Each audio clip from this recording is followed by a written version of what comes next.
Hello, many thanks for joining us. You're watching Addis News Hour with the news. I'm Tabitha John. Do stay with us. Deputy Prime Minister and Foreign Affairs Minister Demek Mekonnen remarked Ethiopia's commitment to continue its contribution to the UN development system reform. He also said Ethiopia is committed to the principles of the UN, pledging all the necessary support for all activities of the organization in Ethiopia. Demeka expressed confidence that the organization will play a constructive role in addressing circumstances in accordance with the facts on the ground in the country.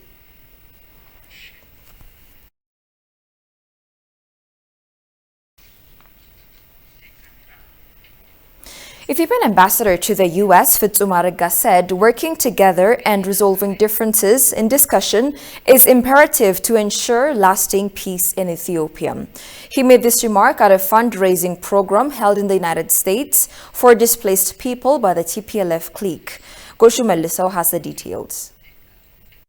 Apart from defending Ethiopia from external pressures and unnecessary meddling, the diaspora community is playing an immense role to financially support Ethiopia. Ethiopian diaspora communities residing in Boston, USA have organized a fundraising program for the victims of the war in northern Ethiopia, Amhara and Afar. This fundraising program has been facilitated to play our fair share and support IDPs who are under dire situation due to TPLF aggression. Scores of Ethiopians have participated on the fundraising program and we have achieved successful results. Hundreds of thousands of people forced to displace due to war and exposed to famine. Famine does not give time and we have to reach out to them soon. That's why we have organized this program. Recalling the active participation of Ethiopian diaspora communities in their home nation's development endeavors, Ambassador Fitsum cited the need to cooperative work and resolve differences in discussion to ensure lasting peace in Ethiopia.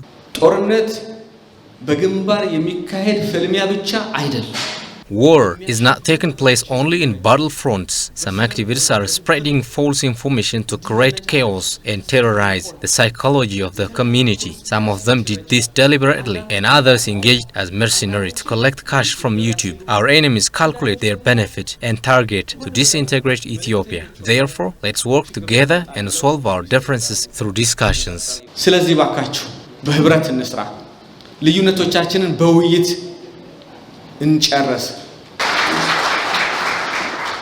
Participants also vowed to defend misinformation and unbalanced reports by some international media outlets, it was noted. Legal expert Kiyat Agaye suggests the American government to adjust its foreign policy towards Ethiopia. Kiyat told ETV English that the Biden administration has for long been meddling in Ethiopia's internal affairs in the wrong way. Kasahun Chani has the detail. A renowned legal expert, Kiyat Agaye, said the United States and its allies have to stop meddling over Ethiopia's internal affairs. He also called upon the diaspora community to participate in the upcoming United States government election and divert the wrong narratives of America's stance towards Ethiopia. And the fact that the election is coming, I think the local election, the American local election is coming in November. So the pressure from the Ethiopian diaspora living in America, American citizens of Ethiopian origin, they have been continuously lobbying and asking the United States government to change its position. So I think this might be one of the reasons that they are coming to their senses, but I don't believe it is sustainable because deep, the support for the TPLF is deep entrenched into the United States bureaucracy, especially we know some of the key people in their government, like Susan Rice and Wendy Sherman, Samantha Power. They have sympathy for the TPLF. They have been working with them in the past 3 decades.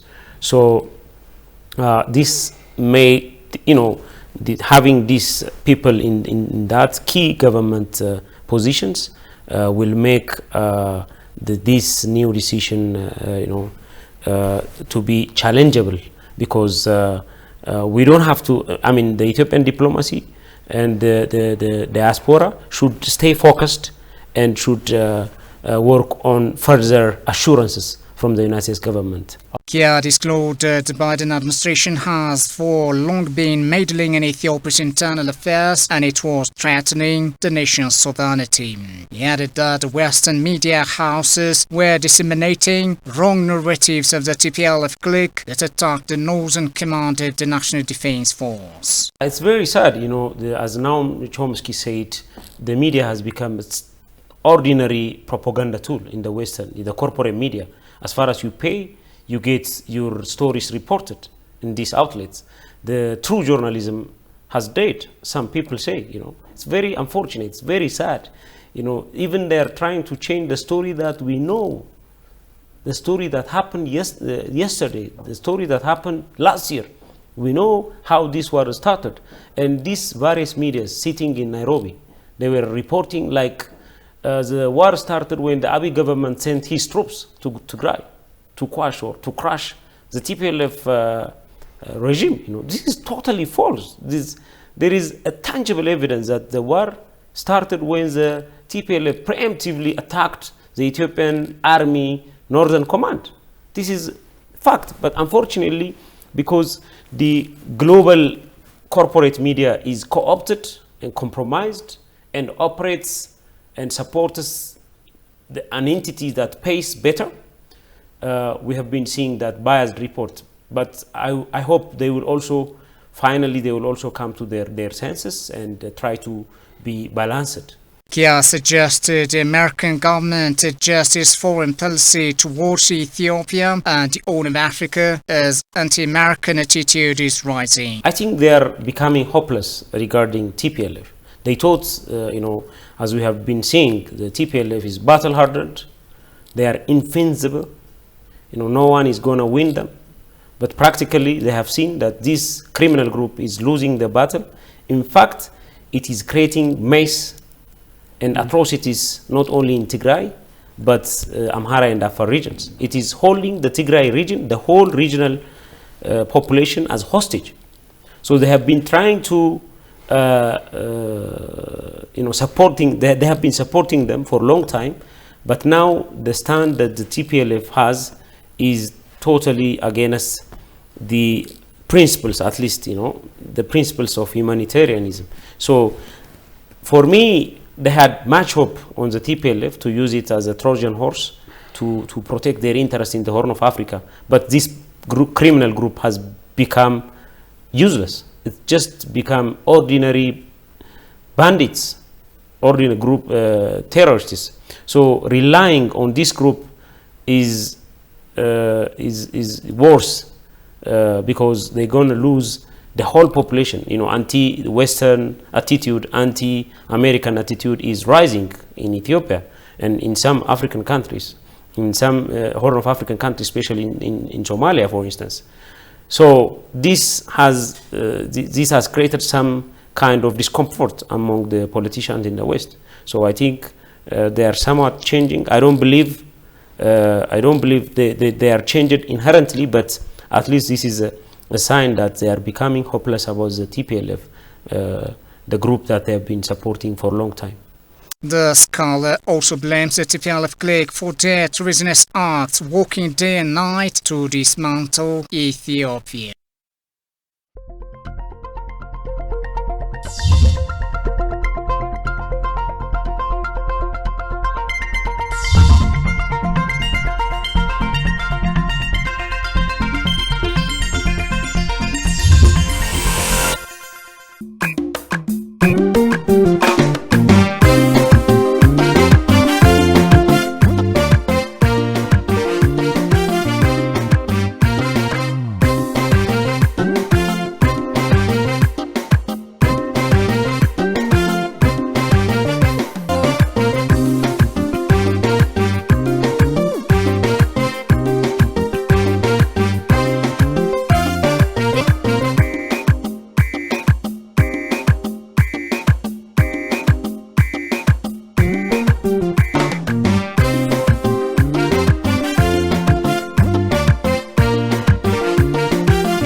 ከጨንቻ ወደ ጅማ የሚሄድ ወደ ሀገረ ማርያም የሚሄድ ወደ ሸዋ የሚሄድ ሸዋ ምንለው አዲስ አበባ ነው የሚሄድ ነጋዴ ሁሉ እዚህ መጥቶ ነው እረፍት የሚያደርገው።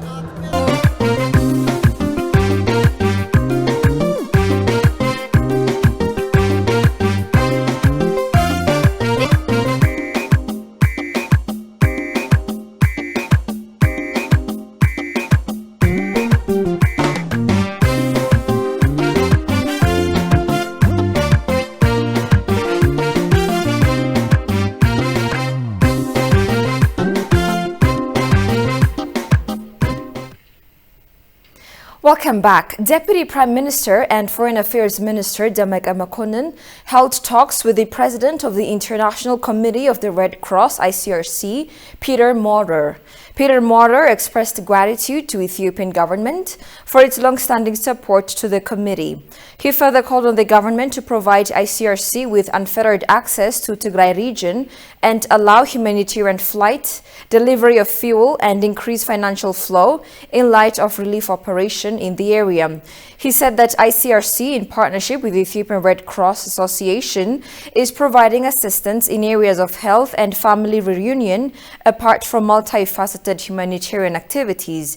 Deputy Prime Minister Demeke, to his part, appreciated the participation of ICRC in the humanitarian operation without any interference to internal affairs of Ethiopia. Demeke called for continued humanitarian assistance to people in need who fled homes due to atrocities committed by the TPLF.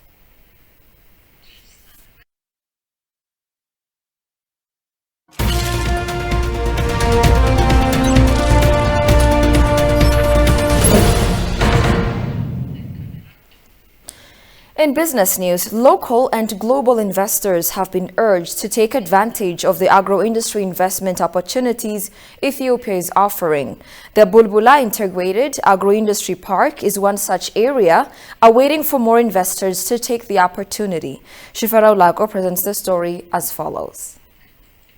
The Bulbula Integrated Agro-Industry Park was recently inaugurated as part of government's push to modernize Ethiopia's agricultural sector. The park has the capacity to accommodate over 160 investors. However, their participation at the park is not up to expectation. On the other hand, investors already operational in the park are optimistic about their businesses, meeting local demands and envisioning to penetrate the global market with value-added products. We have everything here, be it the honey, coffee and what you have. What we need to do is processing the raw material and adding value to it. So, this is what we are working on currently here at the Bulbula Integrated Agro-Industry Park to meet the demands of the global market and provide them with quality products at affordable price. The Ethiopian Investment Commission has called on investors to take advantage of the agro-industry investment opportunities Ethiopia is offering. The park is an integrated agro-industry. This calls for integrated collaboration by all actors from the federal to regional levels to bring about the desired results. The industry parks have consumed a large sum of money.